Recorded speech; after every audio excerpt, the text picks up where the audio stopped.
Hello friends, my name is Reena Singh and welcome to my YouTube channel RBS official. तो friends, जैसा कि आप लोग जानते हैं कि मैंने आपको 12 चैप्टर कंप्लीट करवा दिए हैं। जो 13 चैप्टर है वो रीड करवा दिया है और आज हम 13 चैप्टर के ही क्या करेंगे, क्वेश्चन आंसर करेंगे। ठीक है, जो कि है नौकर।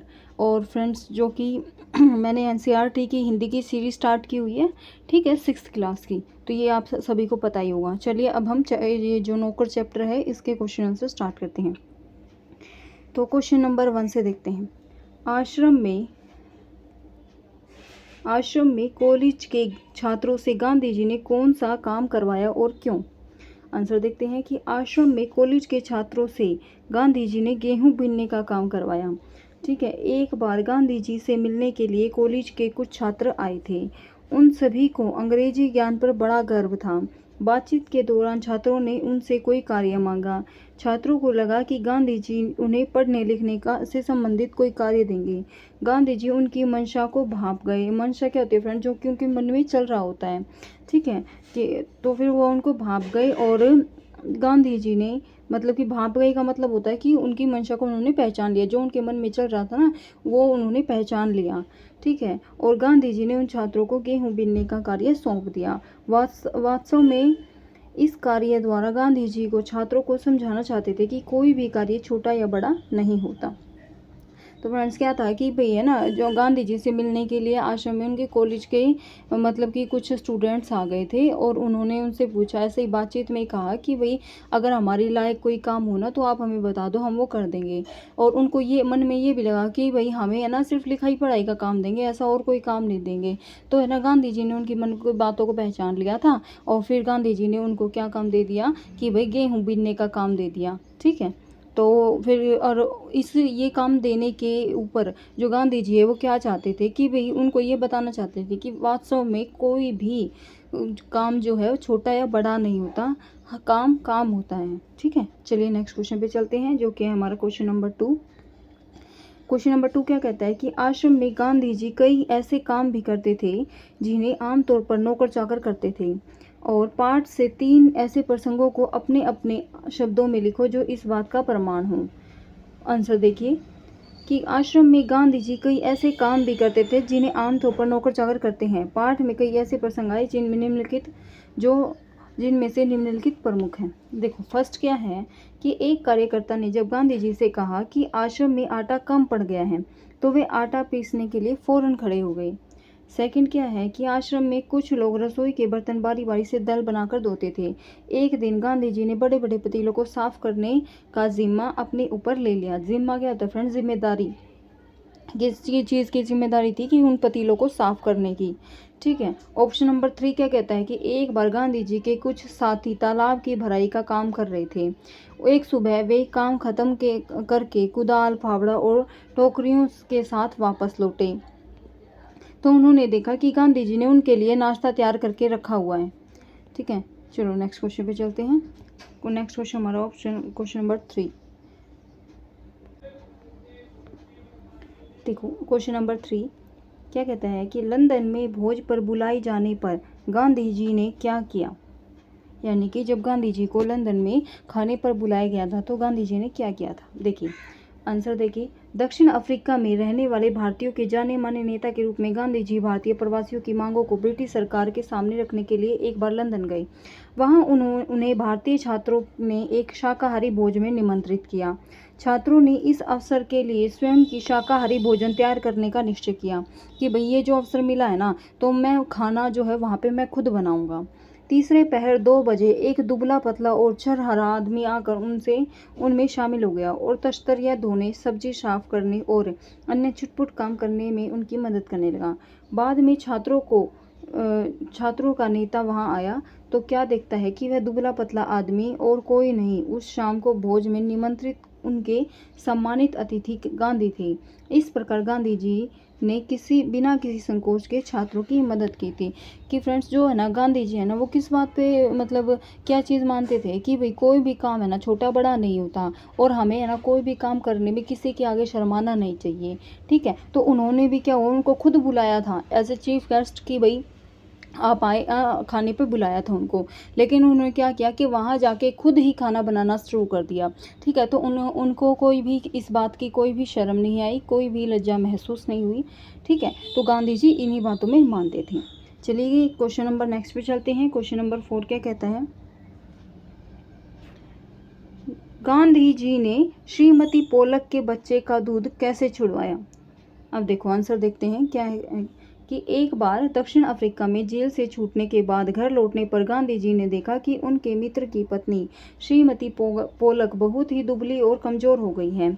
उनका बच्चा उनका दूध पीना छोड़ता नहीं था और वह उसका दूध छुड़ाने की कोशिश कर रही थी।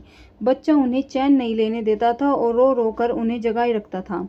गांधी जी जिस दिन लौटे उसी रात से उन्हें बच्चे की देखभाल का काम अपने हाथों में ले लिया। बच्चे को श्रीमती पोलक के बिस्तर पर से उठाकर अपने बिस्तर पर लिटा लेते थे। वह चारपाई के पास एक बर्तन में पानी भरकर रख लेते थे। बच्चे को प्यास लगे तो उसे पिला दे। एक पखवाड़े तक माँ उनसे अलग सुलाने के बाद बच्चे ने माँ का दूध छोड़ दिया। इस उपाय से गांधी जी ने बच्चे का दूध छुड़वाया। चलिए नेक्स्ट क्वेश्चन पे चलते हैं। नेक्स्ट क्वेश्चन हमारा क्वेश्चन नंबर 5 ये क्या कहता है कि आश्रम में काम करने या करवाने का कौन सा तरीका गांधी जी अपनाते थे, इसे पाठ पढ़कर लिखो। अब देखो आंसर देखते हैं कि भाई गांधी जी दूसरों से काम करवाने में बड़े सख्त थे। सख्त मीन्स होता है स्ट्रिक्ट थे बिल्कुल, परंतु अपने लिए उनसे काम करवाना अब उन्हें पसंद न था। यानी कि है ना, वो खुद का काम किसी और से नहीं करवाते थे, उनको ये चीज़ पसंद नहीं थी। लेकिन जो और सभी के लिए काम होता था उस कामों के नियमों के लिए वो बहुत ही स्ट्रिक्ट थे। वे अपना कार्य स्वयं करते थे, उसमें वे किसी की सहायता भी नहीं लेते थे। गांधी जी को काम करता देख उनकी अनुयायी भी उनका अनुकरण करने का कार्य करने लगते थे। अनुयायी यानी कि जो उनको मानते थे। ठीक है, एक तरीके से ना अनुयायी होता है पीछा करना, लेकिन जो अनुयायी हम इसमें कहते हैं जो गांधी जी को मानते थे, तो वो क्या करते थे, वो भी उनका अनुकरण यानी कि जैसा गांधी जी करते थे ना वैसा ही वो करने लगते थे। ठीक है, या फिर जो काम नहीं करना चाहता था वह भी काम करने के लिए प्रेरित हो जाता था। इस प्रकार गांधी जी अपने स्वयं के उदाहरण द्वारा लोगों को काम करने की प्रेरणा देते थे। यानी कि अगर हमें मतलब हमें किसी लोगों को काम करने के लिए प्रेरित करना है, तो सबसे पहले वो काम हमें खुद करना पड़ेगा। फिर वो कहेंगे कि हाँ भाई ये खुद भी कर रहा है तो इसीलिए दूसरों को कह रहा है, और दूसरे प्रेरित होंगे। ठीक है, चलिए नेक्स्ट क्वेश्चन हमारा 6, गांधी जी इतना पैदल क्यों चलते थे, पैदल चलने के क्या लाभ हैं, लिखो। गांधी जी पैदल चलने से होने वाले लाभों से संभवतः अवगत होने के कारण अक्सर अपनी यात्राएं पैदल चलकर ही पूरी करते थे। इससे उनमें हर प्रकार का कार्य करने की अद्भुत क्षमता थी और शक्ति बनी रहती थी। वास्तव में पैदल चलकर ही गांधी जी स्वतंत्रता के लिए जन जागरण और अपने आंदोलनों को सफल बना पाए। अब देखो, पैदल चलने के कई लाभ हैं। पैदल चलना शारीरिक व्यायाम की श्रेणी में सबसे उत्तम कोटि का व्यायाम है। पैदल चलने से हमारा शारीरिक स्वास्थ्य अच्छा रहता है। इससे हर कोई बड़ा आसानी से कर सकता है। यानी कि देखो, ये जो पैदल चलना है ना, हर कोई बड़ी आसानी से कर सकता है। यानी कि पैदल चलना बड़ा व्यक्ति हुआ, छोटा व्यक्ति हुआ, ठीक है, ये कोई भी हुआ, अपने शरीर को स्वस्थ बनाने के लिए कोई भी व्यक्ति जो है इसे बड़ी आसानी से कर सकता है। रोज इसका अभ्यास करने से शारीरिक फुर्ती बनी रहती है और व्यक्ति अपने को तरोताजा और स्वस्थ महसूस करता है। क्वेश्चन नंबर 7 देखते क्या कहता है कि गांधी जी ने अपने साथियों की ज़रूरत के मुताबिक हर काम कर देते थे, लेकिन उनका खुद का काम कोई और करे ये उन्हें पसंद नहीं था। क्यों? सोचो और अपने शिक्षकों को सुनाओ।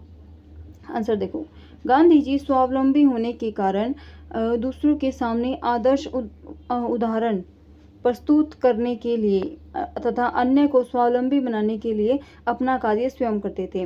तो फ्रेंड्स, स्वावलंबी क्या होता है कि भैया ना कि वो खुद ही अपने ऊपर निर्भर है, यानी खुद अपना काम वो खुद कर सकते हैं। तो ये चीज़ कि भाई हमें दूसरों पर निर्भर नहीं होना चाहिए, हम खुद ही अपना काम कर सकते हैं। तो ये उदाहरण वो दूसरों के सामने प्रस्तुत करना चाहते थे, लोगों के सामने। ठीक है, तो उसके लिए वो अपना काम जो है स्वयं करते थे। चलिए नेक्स्ट क्वेश्चन पे चलते हैं। नेक्स्ट क्वेश्चन हमारा क्वेश्चन नंबर 8 ये क्या कहता है कि नौकरों को हमें वेतनभोगी मजदूर नहीं अपने भाई के समान मानना चाहिए। इसमें कुछ कठिनाई हो सकती है, फिर भी हमारी कोशिश सर्वथा निष्फल नहीं जाएगी। गांधी जी ऐसा क्यों कहते होंगे, तर्क के साथ समझाओ। आंसर देखो, ये सच है कि यदि हम मजदूर को अपना भाई समझने लगे तो वह अपने काम से कामचोरी और लापरवाही कर सकता है, परंतु हम निरंतर प्रयास करते, निरंतर क्या होता है फ्रेंड्स, लगातार निरंतर प्रयास करते रहें तो एक न एक दिन वह इस बात को समझ जाएगा कि इस घर में उसे अपनापन और प्यार मिलता है। अतः उसकी भी इस घर के प्रति जिम्मेदारी है और उसे दिए गए कार्य को नियत समय पूरा करना है। ठीक है, अब देखो क्वेश्चन नंबर 9 क्या कहता है कि गांधी जी की कही लिखी बातें लगभग 100 से अधिक किताबों में दर्ज है। घर के काम, बीमारों की सेवा, आगंतुकों के बीच आदि ढेरों काम। आगंतुक क्या होता है, जो आने वाले होते हैं, ठीक है, यानी कि जो मेहमान होते हैं, जो घर में आने वाले होते हैं उनको आगंतुक कहा गया। उनसे बातचीत, ढेरों काम करने के बाद गांधी जी को लिखने का समय कब मिलता होगा, गांधी जी का एक दिन कैसे गुजरता होगा, इस पर अपनी कल्पना से लिखो। तो देखो, मेरे अनुसार गांधी जी साधारण व्यक्ति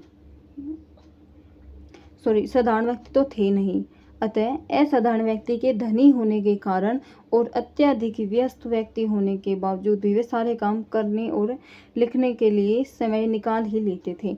यानी कि उनको गांधी जी को है ना असाधारण व्यक्ति माना, यानी कि अगर ये वो नॉर्मल इंसान होते कि भाई सिर्फ अपने अपने से मतलब रखते, दूसरों से कोई मतलब नहीं रखना, तो वो नहीं कर सकते थे, लेकिन वो खुद का काम भी करते थे, घर का काम भी करते थे, ठीक है, उसके बाद भी वो लिखने का अपना टाइम निकाल लेते थे, ठीक है, क्योंकि वो असाधारण व्यक्ति थे।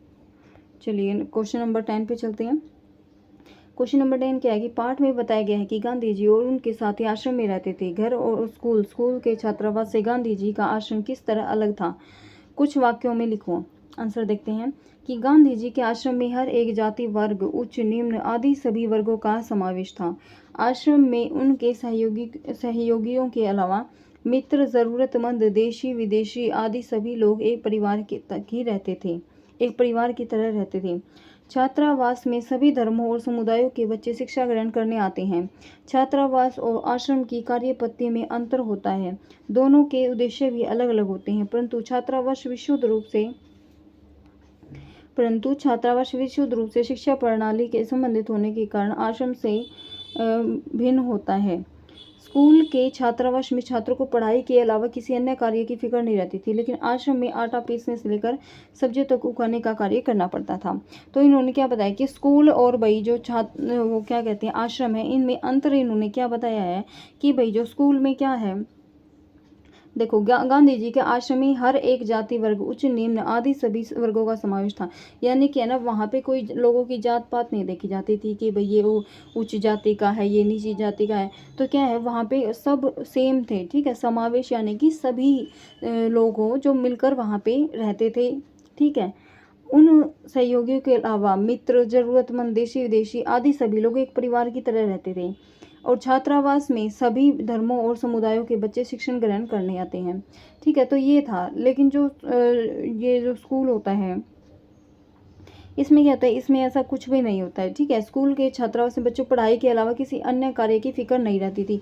यानी कि जो छात्रावास या स्कूल होता है ना, तो उसमें क्या होता है कि बच्चे है ना सिर्फ पढ़ने के लिए आते हैं और पढ़ के चले जाते हैं, उनको कोई फिक्र नहीं है। लेकिन आश्रम में क्या होता था, आश्रम में उनको आटा भी पीसना होता है, सब्जियां भी बनानी होती है, मतलब कि वो घर की तरह रहते थे, ठीक है, आश्रम में। चलिए नेक्स्ट क्वेश्चन पे चलते हैं। नेक्स्ट क्वेश्चन हमारा क्वेश्चन नंबर 11। ये क्या कहता है कि ऐसे कामों की सूची बनाओ जिसे तुम हर रोज खुद कर सकते हो। तो है ना, ऐसे काम बताने कि हर रोज जिसको हम खुद करें।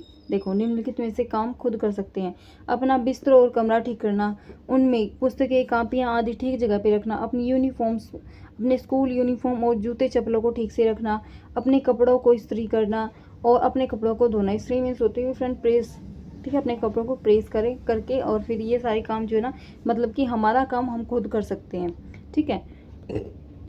चलिए हम नेक्स्ट क्वेश्चन पे चलते हैं। 1.1 जो कि है भाषा की बात। पिसाई संज्ञा है। पीसना शब्द से ना निकाल देने पर पीस धातु रह जाती है। यानी कि है ना, मोस्टली जिन भी शब्दों के पीछे ना लिखा होता है ना, वो एक तरीके की क्रिया हो जाती है। पीस धातु में आई प्रत्यय जोड़ने पर पिसाई शब्द बनता है। किसी क्रिया में प्रत्यय जोड़कर उसे संज्ञा बनाने के बाद उसके रूप में बदलाव आ जाता है, जैसे ढोना से ढुलाई, बोना से बुलाई, ठीक है। मूल शब्दों के अंत में जुड़कर नया शब्द बनाने वाले शब्दांश को प्रत्यय कहते हैं। नीचे कुछ संज्ञाएं दी गई हैं, बताओ ये किन क्रियाओं से बनी है। बुआई, कटाई, ठीक है। अब देखो जैसे इन्होंने ये बताया कि ढोना से क्या बनी है ढुलाई, तो हम बुआई से क्या बना देंगे बोना, ठीक है। और कटाई से क्या बना देंगे काटना। उसके बाद सिंचाई से क्या बना देंगे सींचना। रोपाई से रोपना, कताई से काटना, रंगाई से रंगना, ठीक है। तो ये इस तरीके से हमारी संज्ञा और क्रिया बन जाएंगी। देखो इसमें देखिए बुआई से बोना, सिंचाई से सींचना, कताई से काटना, कटाई से काटना, रोपाई से रोपना और रंगाई से रंगना, तो ये हमारी क्रिया बन जाएंगी संज्ञा से। अब देखो नेक्स्ट क्वेश्चन पे चलते हैं जो कि है 1.2, यानी कि वो 11 था और ये फिर ये 2 हो गया, ये उसी का ही पार्ट हो गया। देखो हर काम धंधे के क्षेत्र की अपनी कुछ अलग भाषा और शब्द भंडार होते हैं। ऊपर लिखे शब्दों का संबंध दो अलग अलग कामों से है। पहचानो कि दिए गए शब्दों के संबंध में किन किन कामों से हैं। देखो उपयुक्त लिखे हुए शब्दों का संबंध जो है कृषि तथा कपड़े से संबंधित है, यानी कि है ना इसमें ये क्वेश्चन पूरा नहीं दे रखा फ्रेंड्स, ठीक है। तो 2 क्वेश्चन लिखे होंगे तो उनका संबंध 2 वर्ड लिखे होंगे, उनका बताना कि संबंध किससे है। तो एक का संबंध तो है कृषि से, एक का संबंध है कपड़े से, ठीक है। चलिए नेक्स्ट क्वेश्चन पे चलते हैं। क्या कहता है देखिए, तुमने कपड़ों को सिलते हुए देखा होगा। नीचे इस काम से जुड़े कुछ शब्द दिए गए हैं। आसपास के बड़ों से या दर्जी से इन शब्दों के बारे में पूछो और इन शब्दों को कुछ वाक्य में समझाओ। तुरपाई, कच्ची सिलाई, बखिया, चोर सिलाई। तो फ्रेंड जो मतलब जिस भी बच्चे के घर में उनकी मम्मियाँ सिलाई करते होंगे ना, तो ये वर्ड जो है ना वो तो आप लोगों को खुद ही बता देंगे कि ये होता क्या है। देखो फ्रेंड्स तुरपाई क्या होता है कि भाई हाथ की सिलाई को कहते हैं, यानी कि जिसको है ना हम मशीन के द्वारा नहीं सिल सकते ना और सुई के द्वारा सिलते हैं तो तुरपाई कहते हैं, ठीक है उसको। बखिया क्या होता है, मशीन द्वारा की गई सिलाई को कहते हैं, यानी कि जो मशीन से सिलाई आती है तो उसको बखिया कहते हैं। कई बार होता है ना कि भाई मोटी मोटी सिलाई आ जाती है बखिए में, ठीक है, छोटी छोटी आ जाती है तो उसको कहते हैं, ठीक है। तो इसीलिए बखिया क्या होता है, मशीन के द्वारा की गई सिलाई को कहते हैं और तुरपाई हाथ की सिलाई को कहते हैं। कच्ची सिलाई क्या होता है, यानी कि पक्की सिलाई लगाने से पहले कच्ची सिलाई लगाते हैं सुई के साथ, फिर मशीन के साथ लगा देते हैं। यानी पक्की सिलाई करने से पहले एक मोटी मोटी सिलाई की जाती है, इसे कच्ची सिलाई कहते हैं। चोर सिलाई क्या होती है, सिलाई के बाहर, सिलाई जो बाहर से नजर नहीं आती है उसको चोर सिलाई कहते हैं, ठीक है। चलिए अब नेक्स्ट क्वेश्चन पे चलते हैं। ये क्या कहता है कि नीचे लिखे गए शब्द पाठ से लिए गए हैं, इन पाठों में खोज कर बताओ ये स्त्रीलिंग है या पुल्लिंग, यानी कि इनमें हमें लिंग बताना है इनका। देखो कालिक, भराई, चक्की, रोशनी, जल सेवा, पतीला। देखो अब इनमें से हमें ये बताना है कि कौन सा है। देखो एक पतीला है ना, पतीला कैसा करता है, पुल्लिंग का करता है, ठीक है। जैसे कि पुरुष होता है ना तो फिर उसके लिए पुल्लिंग जो वर्ड है उसका यूज़ करता है, जैसे पतीला। आ की साउंड आ गई एक, तो ना ये भी देखा करो ज़्यादातर वर्ड, सारे नहीं कह रही हूँ मैं, ज़्यादातर वर्ड जिसमें है ना आ की साउंड आती है ना लास्ट में तो वो हमारे पुल्लिंग हो जाते हैं, और ई की आती है तो वो कौन सी हो जाती है, हमारी स्त्रीलिंग हो जाती है, ठीक है। अब देखो जो पुलिंग है ना, ये पतीला पुलिंग है। और अगर आपको ना समझ में है ना तो आप कैसे करोगे, आप क्या कर लिया करो, आप ये कर लिया करो कि भाई है ना इस वर्ड को है ना आप है ना वाक्य में प्रयुक्त करके देख लिया करो, ठीक है। ये जो भी शब्द हैं हमारे इनको वाक्य में प्रयुक्त करके देख लिया करो। स्त्रीलिंग में कौन कौन से आते हैं, कालिक, भराई, चक्की, रोशनी, जल सेवा, ये सारे स्त्रीलिंग में आते हैं, ठीक है।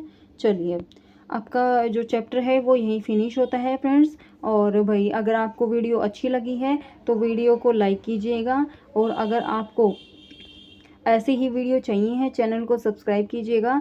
और फ्रेंड्स मैं आपके लिए है ना ये 6th क्लास का बस एक और चैप्टर रहता है, वो कंप्लीट होने के बाद फिर मैं आपके लिए 7th की एनसीईआरटी लेके आऊँगी। और ऐसे ही हम एनसीईआरटी का पूरी सीरीज करेंगे, 7th 8th 9th 10th 11th 12th, ऐसे ही हम सारी हिंदी कंप्लीट करेंगे एनसीईआरटी की, ठीक है फ्रेंड्स। अगर वीडियो अच्छी लगी है तो कमेंट में लिख के बताइएगा, और अगर आपको ऐसी वीडियो चैनल को सब्सक्राइब कीजिएगा और अपने दोस्तों के पास शेयर कीजिएगा। Thank you.